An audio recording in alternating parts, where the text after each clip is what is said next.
Today we are going to see the recapitulation of the last lesson written by Alphonse Daudet. We are going to see the summary and analysis of this lesson. It will be followed by the animated version of this lesson. Recapitulation of this chapter. The story was around the time when Persian forces won control over France in 1870. You know that Franco-Persian War started in the year 1870 and Persian forces occupied the two districts. The French districts of Alsace and Lorraine were now ruled by Persia. Persian army had attacked France and France was defeated. As a result of the war, the two districts were now occupied by Persia. The Persians banned the teaching of French in schools of these two districts and the French teachers were forced to leave. The Persians came out with an order that the language French would not be taught in the schools of Alsace and Lorraine. German would be introduced for French-speaking people of Alsace and Lorraine. And all the French teachers were asked to leave.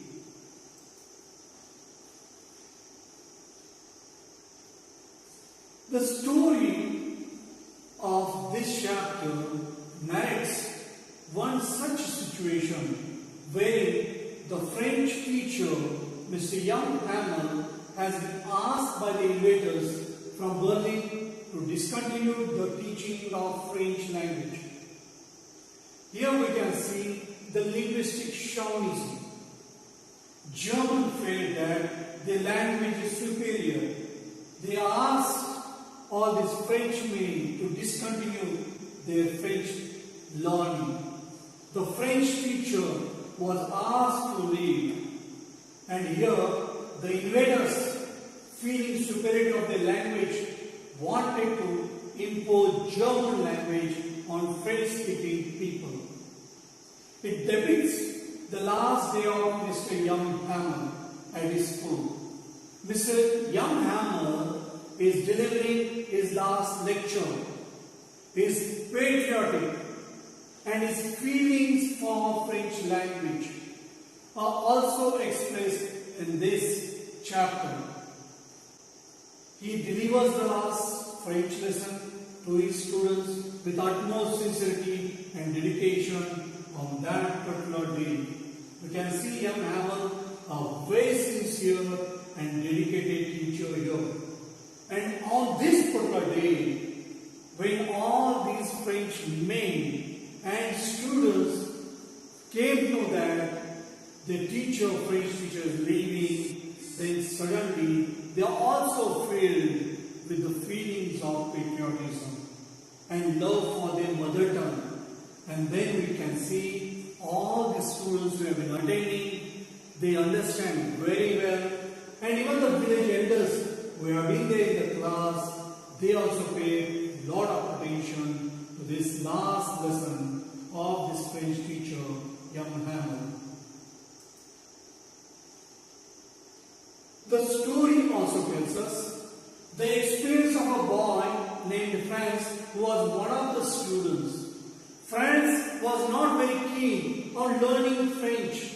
He was not very keen to go to school. But when he comes to know that the teacher is leaving and German is going to be imposed, he also starts feeling his love for his mother tongue. And here, the boy Franz is a narrator and who is telling us his experience. Franz was fun-loving and was more interested in watching birds. He wanted to bunk the class. He wanted to watch the birds chirping there outside. He wanted to remain outskirts. he wanted to remain outdoors. He was interested more to watch the drilling of the Persian soldiers. He wanted to enjoy the beauty of nature. Rather than learning French, he wanted to watch birds. Rather than learning French, he wanted to watch the drill. He also dreaded the iron rod of young Hamel.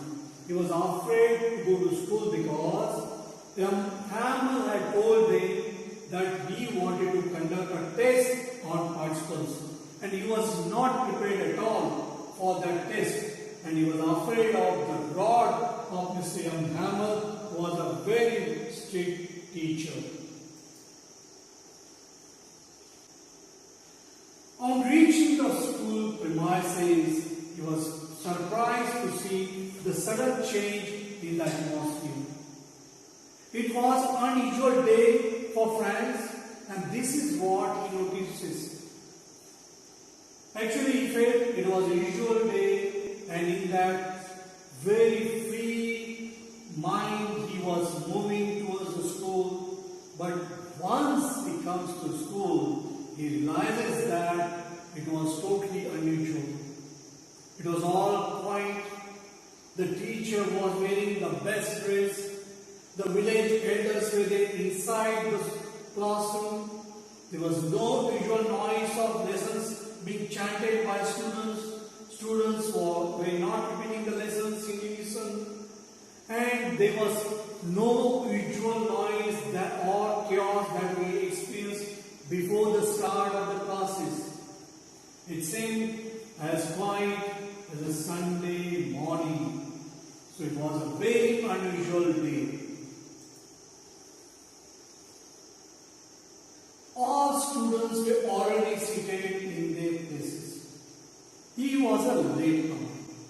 First of all, he was afraid to enter into the classroom. He was not prepared what the teacher had asked him.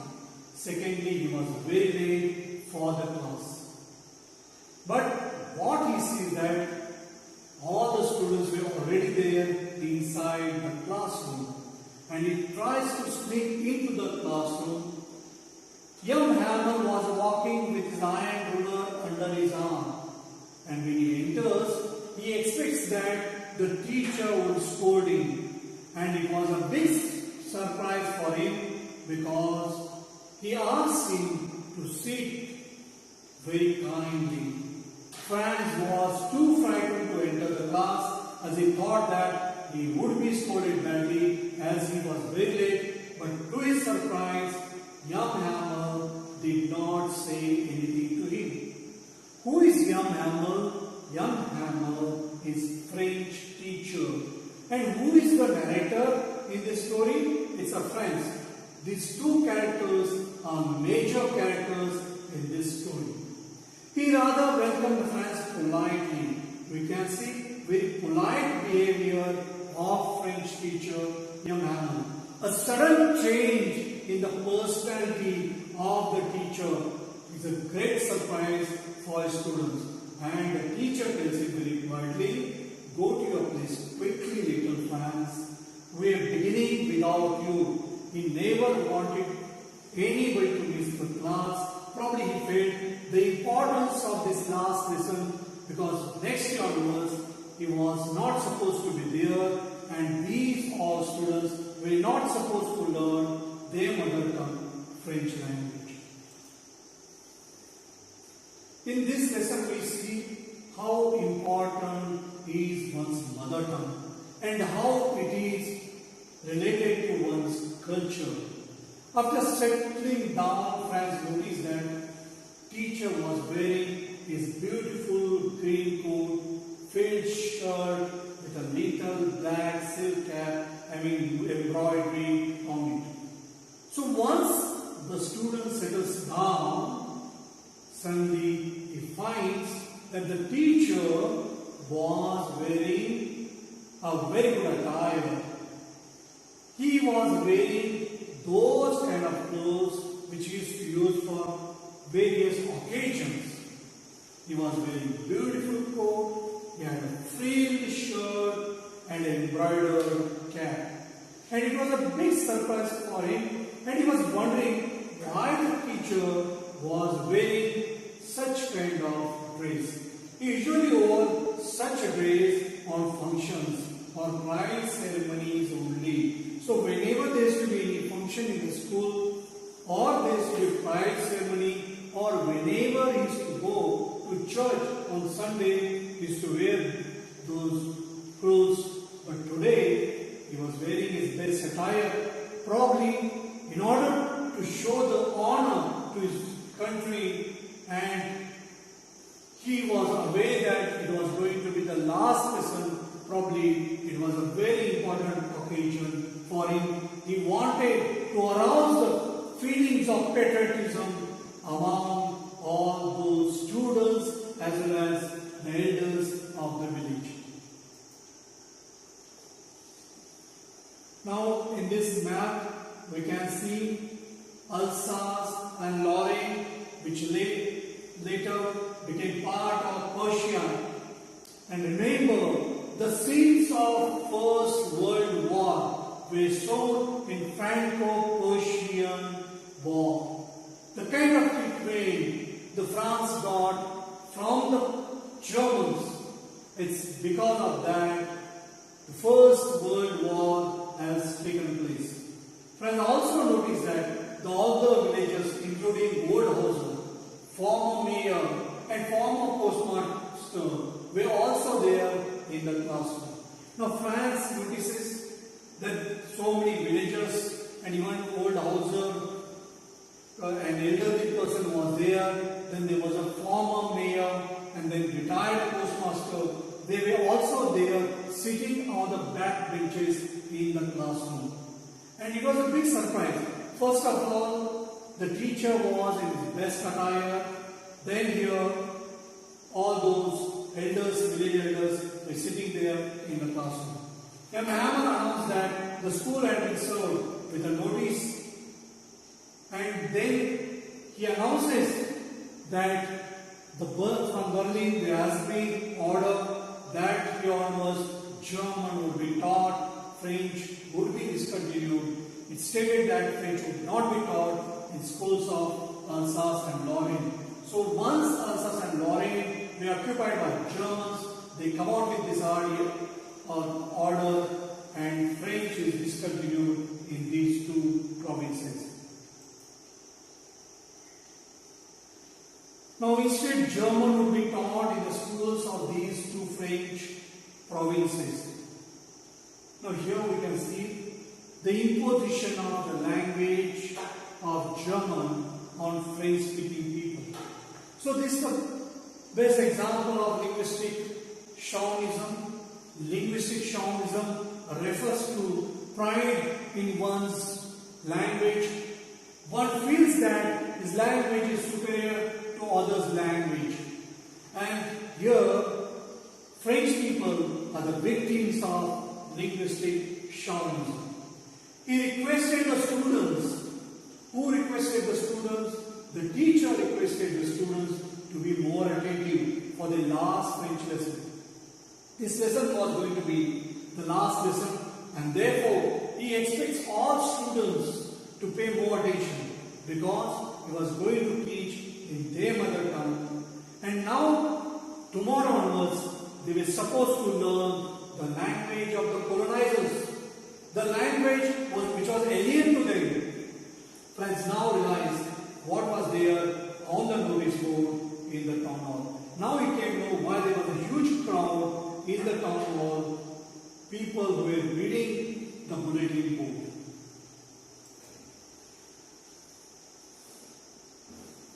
When Frank came to know that it was his last lesson in French, he realized the importance of this French language. Suddenly he felt that he should have learned better way.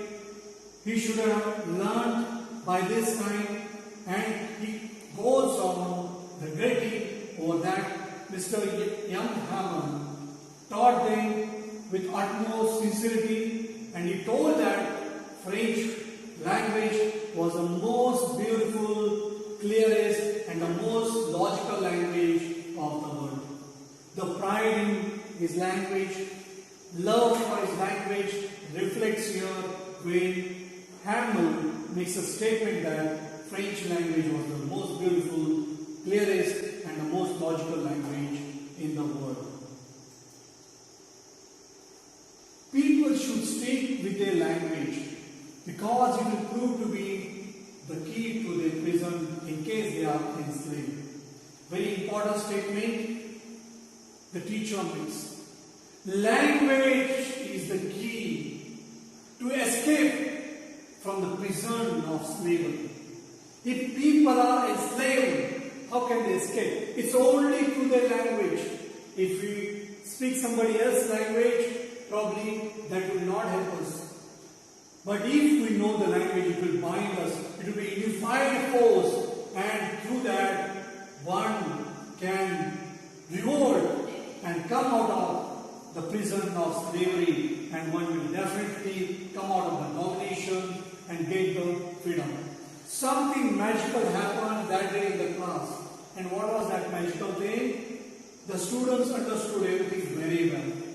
Because they were all very attentive, they were all very patient, and they were all focused. And Mr. Hamel was more patient and polite than he. Finally, with a heavy heart, young Hamel stood up, he walked to the backboard, very sadly, he took a piece of chalk and wrote on it, Vive la France, which means long live France. And here it tells us the way he feels about his language, and this emotion is caught here because at the end when he writes Vive la France, because he's overwhelmed with emotions, he's not able to speak anything. The story captures the emotions of those people who have suddenly lost the right to preserve one of the most significant parts of their culture, their mother tongue.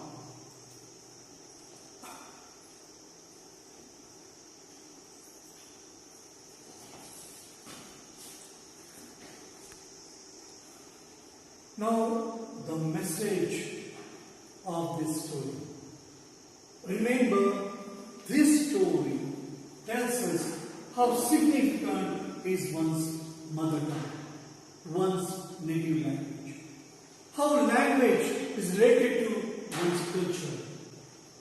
Through the story, the last lesson, Alphonse Daudet brings to light the intense love and pride people feel for their own language and culture. Language and culture are entwined. And here the teacher tells us that is the language which is key to escape from the prison of slavery. It's a key by which the people can get their freedom. To throw away the domination of the colonizers. Alphonse Daudet was in the army who had suffered during Franco-Prussian War, who was a journalist, has seen the pathetic conditions of people. The situation reflects the pathos. The situation reflects that how people feel for their language. It also brings forth the fact that a victorious country asserts its power on the vanquished country by imposing many restrictions. How the German language has been imposed on French-speaking people, and they are the victims of linguistic shamanism.